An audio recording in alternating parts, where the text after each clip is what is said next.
Hello friends, welcome back to my vlog. कैसे हो आप सब? मैं एकदम ठीक हूँ। मैंने लास्ट वीडियो में बोला था कि मैं कहीं जा रही हूँ, फिर मैं वहीं जाके बताऊँगी कि मैं कहाँ जा रही हूँ। But I am so sorry, मैं इतनी ज़्यादा ट्रैवलिंग में बिज़ी हो गई। मतलब मैं गई जहाँ जाना था, बट मैं इतनी थक चुकी थी। पहले मैंने ट्रैवल किया, फिर अगले दिन जो था फंक्शन था वो अटेंड किया, उसके अगले दिन कुछ और काम था, फिर से ट्रैवल, फिर इस बीच में मेरे से ब्लॉग हो ही नहीं पाया। मैंने सोचा तो था कि मैं करूँगी, बट नहीं हो पाया। उसके लिए आई एम सो सॉरी। मुझे पता है आप वेट कर रहे होंगे कि ये कहाँ जा रही है। चलो मैं आपको ऐसे ही बता देती हूँ कि मैं कहाँ गई थी। वो एक्चुअली मेरे कॉलेज में हमारी फेयरवेल पार्टी थी, तो मैं उसके लिए कांगड़ा गई थी। तो मतलब हम जब कॉलेज से हम आ गए थे वापस, उस टाइम भी हमारी कर रहे थे प्लानिंग फेयरवेल पार्टी की। बट उस टाइम कोविड की कुछ न्यू रूल्स आए थे, और उस वजह से ऐसा था कि किसी भी होटल्स में वो मान नहीं रहे थे ज़्यादा लोगों को आने के लिए। बट अभी अभी के लिए वो रूल्स हटे थे कुछ टाइम के लिए, तो फिर हमारे जूनियर्स ने वो फिर से ऑर्गेनाइज़ करवा दी पार्टी। तो उसके लिए हम गए थे, जितने भी बंदे जा सकते थे वो गए थे। सारे तो नहीं आ पाए थे, बट मैक्सिमम जो थे वो वहाँ पहुँच गए थे। हमने बिल्कुल भी मिस नहीं किया अपनी फेयरवेल को। फेयरवेल यार आपको पता ही है कितनी ज़्यादा अहमियत रखती है किसी भी स्टूडेंट के लिए। जब वो किसी जगह से दूसरी जगह जाता है, तो वो सारी पुरानी यादें एक बार फिर से मेमोराइज़ हो जाती है, रिकॉल हो जाती है, और उनको एक साथ इकट्ठा करके अगली लाइफ के लिए जा सकता है। इसलिए हम सभी फेयरवेल में गए थे। बाकी कॉलेज में भी कुछ काम था, क्योंकि as we have passed out, तो हमें कुछ नो ड्यूज़ वगैरह भी करने होते हैं, तो उसके लिए भी हमें वहाँ जाना पड़ा था। इसलिए चलो नहीं कर पाए, उस that I am so sorry. अब मैं वापस घर आ चुकी हूँ, और घर पे तो आपको पता ही है बच्चे क्या करते हैं, आराम। बट आराम हराम है। मुझे अब थोड़ा बहुत पढ़ना भी है, क्योंकि अब आगे के लिए कुछ प्रिपेयर करना है, तो इसके लिए सबसे ज़रूरी है कि पढ़ना है। क्योंकि इतनी ट्रैवलिंग हो जाती है ना, इंसान पढ़ना भूल ही जाता है। तो मैं नहीं चाहती कि मैं पढ़ना भूलूँ, तो मैं थोड़ा बहुत पढ़ूँगी, मतलब पढ़ूँगी, ताकि मैं ट्रैवलिंग में इतना अपना टाइम जो वेस्ट कर रही हूँ उस चक्कर में मेरी स्टडीज़ पे कोई भी वो ना है। तो चलो थोड़ी देर पढ़ लेती हूँ, आपको बताती हूँ फिर आगे क्या करना है। अब मैं पढ़ के थक चुकी हूँ। इतना मैंने पढ़ा नहीं है जितना मैं थक चुकी हूँ। अब मुझे भूख लग चुकी है, मतलब मेरे अंदर से मेरी आत्मा कह रही है कि सिमरन कुछ खिला दे, कुछ खिला दे। अब मुझे अपने पापी पेट का तो ख्याल रखना ही पड़ेगा ना। चलो अब देखते हैं क्या बनाऊँ मैं। भूख तो लग गई है, पर समझ नहीं आ रहा है क्या बनाऊँ। अरे वाह, देखो मुझे क्या मिला। यस, मूंगी। चलो खाने का प्रबंध तो हुआ। अब मैं इसी को गर्म कर लेती हूँ थोड़ा सा, जब तक मम्मी भी आ जाएगी तब तक मैं इसको खा लेती हूँ।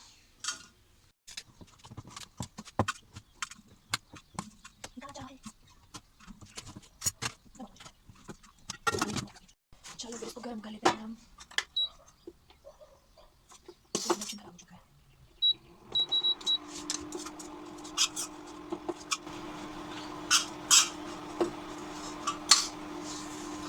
चलो जब तक ये गर्म होता है तब तक मैं आपको बता देती हूँ कि मैं खा क्या रही हूँ। आप में से सबको मैक्सिमम को पता होगा जैसे कि मूंगी किसको बोलते हैं। एक्चुअली जो मूंग की दाल होती है ना, उसका ये मेवा बनाया जाता है, सर्दियों में खाया जाता है। इससे आपकी बॉडी भी गर्म रहती है, और आपको हेल्दी हेल्दी खाना भी मिल जाता है जब आप हंग्री होते हैं। और इसके साथ ये जल भी गया है, ओह गॉड।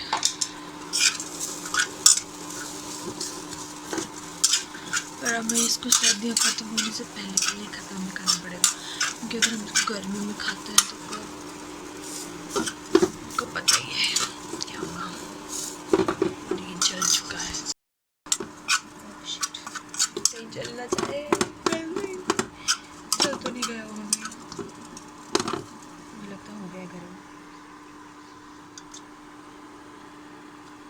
भाई शिट, मुझे लगता है मैंने इसको जला दिया है। हे भगवान, क्यों पापी पेट पे लात मार रहे हो? अब ना ये पुराना भी हो गया है तो इसका ना टेस्ट और सा हो गया है। मतलब जो गरी की खुशबू होती है ना वो बिल्कुल अलग सी हो गई है।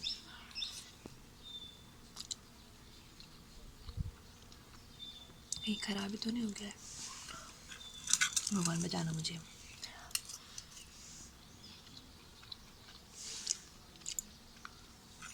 रहने देती हूँ। नाना करते करते मैंने खा ही लिया। चलो देख जाएगी अब जो होगा। अब मैं थोड़ी देर बैठ लेती हूँ। पर यार आजकल ना धूप भी ज़्यादा हो गई है तो ज़्यादा देर धूप में भी बैठा नहीं जाता। अब एक्चुअल में गर्मी आ चुकी है, बट ऐसी गर्मी है अंदर बैठते हैं तो ठंड लगती है, बाहर आते हैं तो गर्मी। चलो कुछ ही टाइम की बात है, फिर तो महा गर्मी आने वाली है। हाय राम, कितनी गर्मी होती है ना। मैं आपसे बात करते करते कपड़े ही तय कर लेती हूँ, क्योंकि ऐसे पड़े हैं जब से मैं गई हूँ ना घर छोड़ के, मतलब नली नानी के घर, फिर कांगड़ा, ये तब से धोते हैं कपड़े और एक जगह ढेर लगा के रख देंगे और उनको कोई परवाह नहीं है। कैसा भी पड़े रहे सामान, मैं आऊँगी मैं ठीक करूँगी, चाहे मैं कभी भी आऊँ। तो मैं कर देती हूँ तय। तब तक आपसे बातें भी कर लूँगी। और यार मेरे को अपना फ़ोन भी खाली करना पड़ेगा। मेरा फ़ोन पूरी स्टोरेज फुल हो चुकी है। उसको करने के लिए मुझे बहुत आलस आता है, क्योंकि फिर मुझे लैप ही खोलना पड़ता है, फिर लैप ही पे डालना पड़ता है, फिर वो डिलीट करना पड़ता है। मैं बड़ी दुखी हो चुकी हूँ अपने स्टोरेज से। कुछ करना पड़ेगा इसका प्रबंध भी मुझे। मैं ना सब कुछ ही खाली कर दूँगी फ़ोन का, बट फिर ऐसा होता है कभी मुझे स्टेटस डालना होता है ना फेसबुक पे, तो मेरे पास एक भी फ़ोटो नहीं होता। उसके लिए मुझे फिर लैप ही खोलना पड़ेगा। कोई बात नहीं, मैं सब कुछ ही डाल दूँगी ताकि मेरे पास स्टोरेज हो।